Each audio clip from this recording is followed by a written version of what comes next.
कोपरगावचे लोकनियुक्त सरपंच हेमंत घरत यांच्या पुढाकाराने व बाल गोपाल क्रीडा मंडळ कोपर आयोजित कोपर प्रीमियर लीग भव्य दिव्य क्रिकेट स्पर्धा मोठ्या आनंद उत्साहात संपन्न झाली। या कोपर प्रीमियर लीगमध्ये मोठ्या संख्येने कोपर गावातील खेळाडूंनी सहभाग घेत क्रिकेट स्पर्धेचा आनंद महोत्सव साजरा केला। ग्रामपंचायत कोपरचे लोकनियुक्त सरपंच हेमंत घरत यांच्या संकल्पनेतून सुरू झालेल्या कोपर प्रीमियर लीग क्रिकेट स्पर्धेत अनेक मान्यवरांनी आपली उपस्थिती लावली।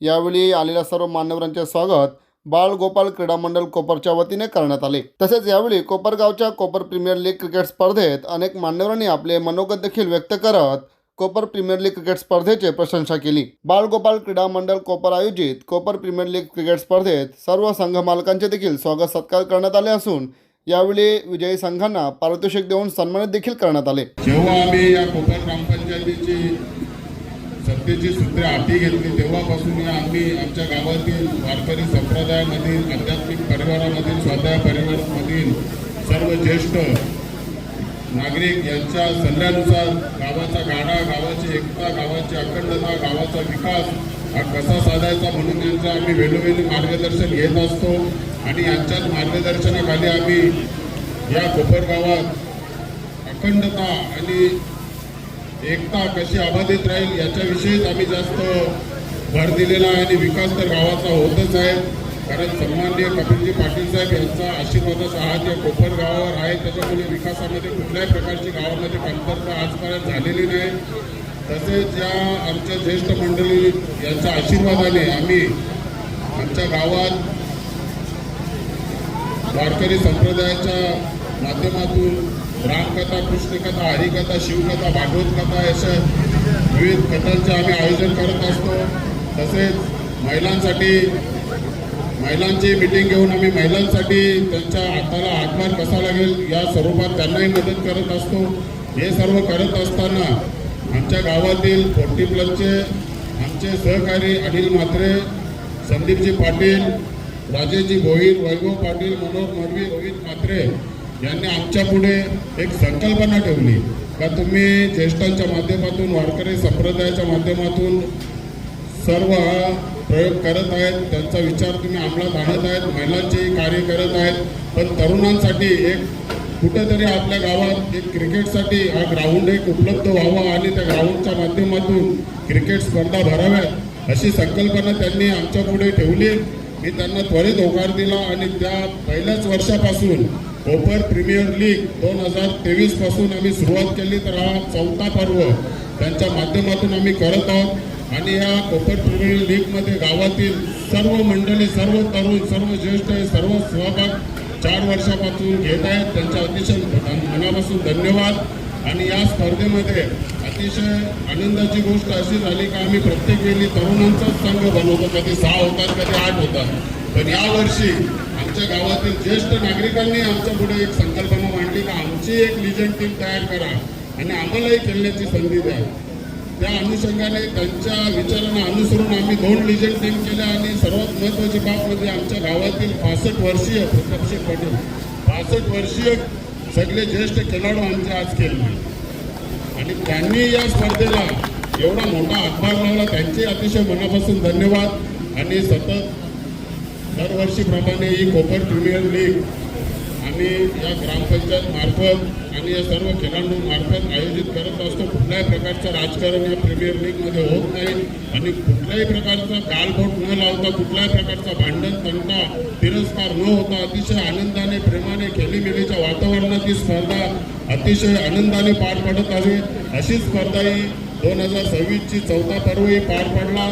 मी सर्व खेळाडूंचे अतिशय मनापासून धन्यवाद करतो, आभार व्यक्त करतो। अशीच गावाची अखंडता, एकात्मता आपण अबाधित राखावी, जेणेकरून आपल्या या तरुणांना खेळाचा उत्साह आणि त्यांच्या ज्या रोजीरोटीचे साधने त्यांना आपण उपलब्ध करून दिलेले सर्व तरुणांसाठी आम्ही ग्रामपंचायत कोपर कमिटी हे त्यांच्या माध्यमातून आणि आमच्याही माध्यमातून त्यांना आम्ही सजेशन देऊन त्यांना कार्यरत करत असतो। आणि या सर्व प्रीमियर लीगच्या खेळाडूंचे पुन्हा एकदा मनापासून धन्यवाद व्यक्त करून आज ही प्रीमियर लीग आयोजित केली तेव्हा समालोचक म्हणून कालीराम केनी, मोहन भोईर, स्कोरर अल्पेश गायकवाड, पंच सुरेश गरज, संजय पाटील, नारा सर, लाईव्ह नरेंद्र पाटील छत्रपती पाटील साहेबांचा दांडगा अनुभव. कारण साहेब, जेव्हा गाव एकत्र ठेवायचा असतो तेव्हा राजकारण हा बाजूला ठेवायचा असतो.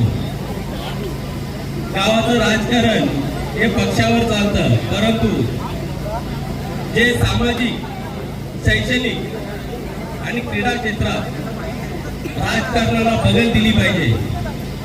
म्हणूनच सरपंचाच्या ध्येय धोरणाला ही एक बोलतात ना की हातात ज्याच्या सत्ता असते त्यांनी त्या सत्तेचा उपयोग करून घ्यायचा असतो, परंतु तो सत्तेचा दुरुपयोग होऊ नये म्हणून या एकात्मतेसाठी, कारण प्रत्येक टीममध्ये प्रत्येक तुमचा खेळाडू हा कुठल्या ना कुठल्या पक्षाशी जोडलेला आहे. तो काँग्रेसचा असेल, राष्ट्रवादीचा असेल, बीजेपीचा असेल, शिवसेनेचा असेल, मनसेचा असेल. परंतु खेळ खेळताना आपण तो राजकारण करत नाही. कारण खेळ खेळताना आपण बघतो की खेळ कसा चांगला होईल. एखादा चांगला बॉलर असेल तर त्याला ते आपण योग्य वेळी त्याला बॉलिंग देतो. एखादा बॅट्समॅन असेल तर त्याला ते योग्य वेळी उतरवला जातो. तसंच 11चे 11 खेळाडू हे आपल्या संघासाठी एकजुटीने झटत असतात. म्हणून या सरपंचांच्या प्रीमियर लीग म्हणजे कोपर प्रीमियर लीग म्हणजे एका गावाच्या एकात्मतेसाठी असलेली ही प्रीमियर लीग आहे. कारण गावाचा एकोपा वाढतो.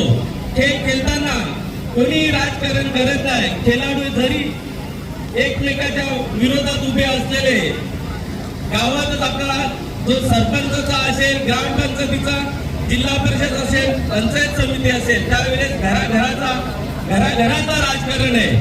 आणि या घराघराच्या राजकारणात एकमेकाचा आपण दुश्मन बनलेला असतो. आणि या दुश्मनीत दोस्तीत कसा रूपांतर करायचा, तर ही कोपर प्रीमियर लीग ही याचा एक उत्कृष्ट असा नमुना आहे. म्हणून मी सांगतो की गावाच्या एकात्मतेसाठी प्रत्येक गावागावात अशा प्रीमियर लीग झाल्या पाहिजे आणि गावाचा एकोपा वाढला पाहिजे. जेव्हा जेव्हा मी या कोपर लीग साठी आलोय तेव्हा मी बघितलंय की सर्व खेळाडू हे एकोप्याने असतात. ही सरपंच साहेब खरोखर तुमच्या कोपर गावाची एकात्मतेच्या दृष्टीने एक चांगली गोष्ट आहे. आणि खरोखरच या आपण बघितला की पूर्ण व्यासपीठ हे भरलेलं आहे. दोन्ही दिवस मी बघितलं की व्यासपीठावर सर्वच गावकरी असायचे. म्हणून ह्या लीग साठी मी नक्कीच याच्या पुढे आणखी जाऊन या लीगची भरभराटीत हो अशी मी शुभेच्छा देतो. अख्खा कोपर केलेला तर ही संकल्पना एवढी चांगली आहे की गावातील जवळ आता 8 टीम संघ होते. 8 म्हणजे 88 आणि प्लस 2 जेंट्स जे काय आपण बोलतो ना वयस्कर लोकांचे जे मॅचेस होत्या प्रेक्षणीय होती ती संघ. अशी 10 संघ खेळवले गेले आणि त्याचं आयोजन नियोजन आणि त्याच्याबरोबर त्यांची असलेली कमिटी जी मी बघतो ती अनिल म्हात्रे आणि भोईर, राजेश भोईर त्यांचं खरंच म्हणजे जेवढं हे करायचं गुणगान पाहून तेवढं थोडंच आहे. अशी स्पर्धा 2 दिवस आपली चालली आणि या 2 दिवसामध्ये सर्व खेळाडूंनी खेळाडू वृत्ती दाखवली. हे एक वैशिष्ट्य आहे. मी पहिल्यांदाच बोललो होतो ओपनिंगच्या वेळेस, उद्घाटनाच्या वेळेस की आपण खेळाडू वृत्ती दाखवा. खेळाडू वृत्ती दाखवल्यानंतर काय होते, खेळाचं हे गुण हे वाढते, प्रतिष्ठा वाढते. आणि अशीच ही स्पर्धा ही पुढच्या वर्षी सुद्धा धुमधडाक्यात होईल. आणि सरपंचांना मी विनंती करेन की ती अजून कशी काय चांगली करता येईल. आणि व्यासपीठावरील सर्व पाहुणे मंडळी आणि खेळाडू आणि महिला मंडळ तसेच गावातील सरपंच आणि ग्राम सदस्य आणि गावातले सेक्रेटरी ग्रामपंचायतीचे आणि माझे भाचे छत्रपती पाटील साहेब यांचा सर्वांचा हार्दिक अभिनंदन आणि स्पर्धा यशस्वी पाडल्याबद्दल सर्वांचे धन्यवाद.